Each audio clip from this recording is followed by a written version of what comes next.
Welcome to this explainer. Okay, today we're unlocking a topic that is absolutely foundational to our modern digital world, but honestly, it's pretty frequently misunderstood. We are talking about the true purpose behind software testing. Now, I know what some of you might be thinking. Software testing, right? Isn't that just that final, kind of tedious step before an app launches? Well, I'm here to tell you it is way, way more than that. It's really the invisible shield protecting the tools we rely on every single day, and it's driven by some incredibly fascinating logic. Our goal here is to basically peel back the layers and look at the core architecture of software quality. Specifically, we're going to focus on verification, validation, and ultimately, value. So let's jump right in.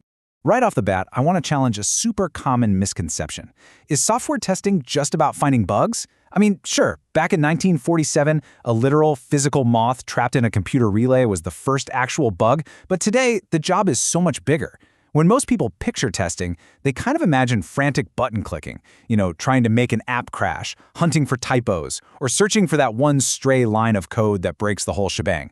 It gets viewed purely as this search and destroy mission for errors. But if we only look at it through that lens, we are missing the entire strategic purpose of the process.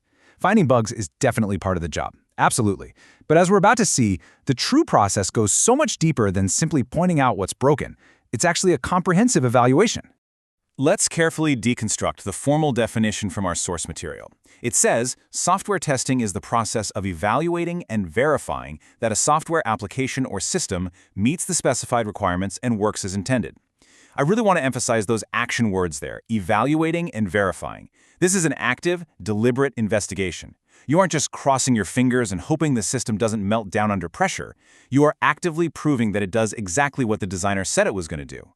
It's about measuring reality against a set of very specific expectations, those specified requirements.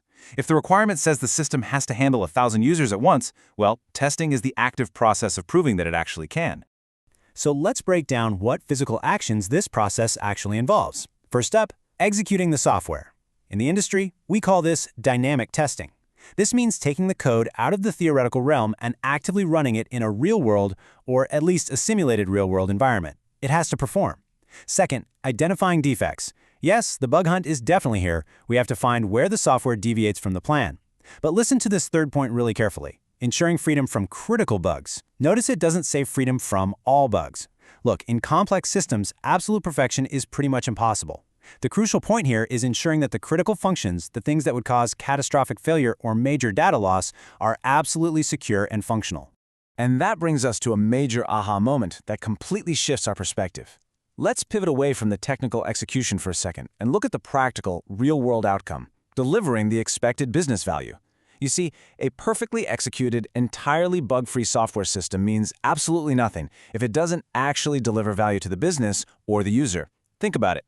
You could have the most beautifully written code in the world with literally zero technical defects, but if it doesn't solve the problem it was built to solve, the testing process hasn't truly succeeded.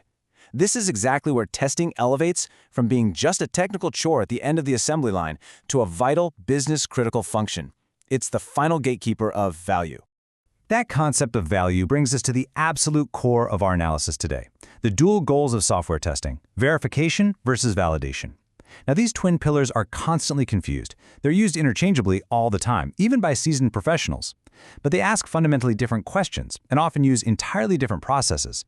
We're talking about the difference between static and dynamic testing. Understanding the distinct difference between these two concepts is really the secret key to unlocking true software quality. So let's break them down one by one and see how they work together. First up is verification. The core question here is, does the software meet the design specifications?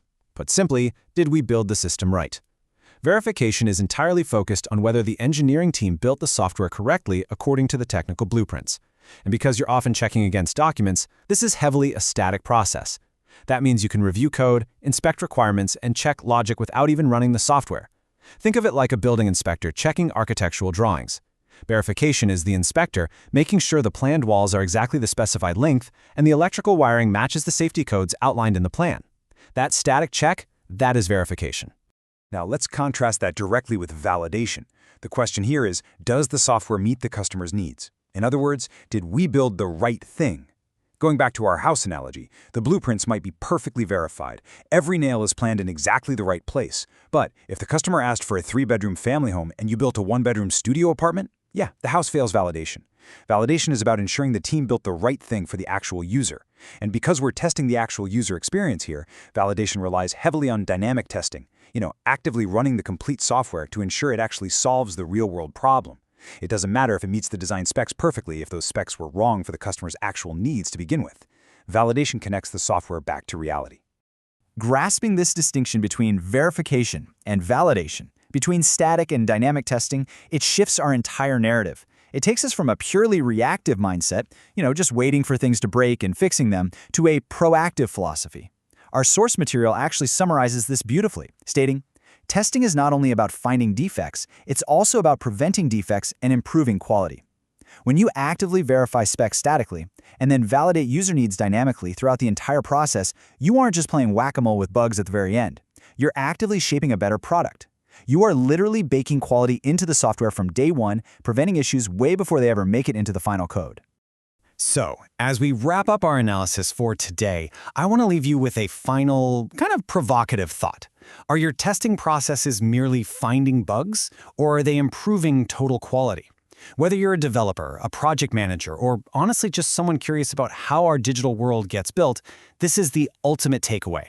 True software testing, when it balances that verification and validation, combining static reviews with dynamic execution, isn't just a safety net. It is a massive, powerful engine for creating lasting value and total quality. Thank you so much for joining me for this explainer, and definitely keep asking the right questions about the systems you rely on.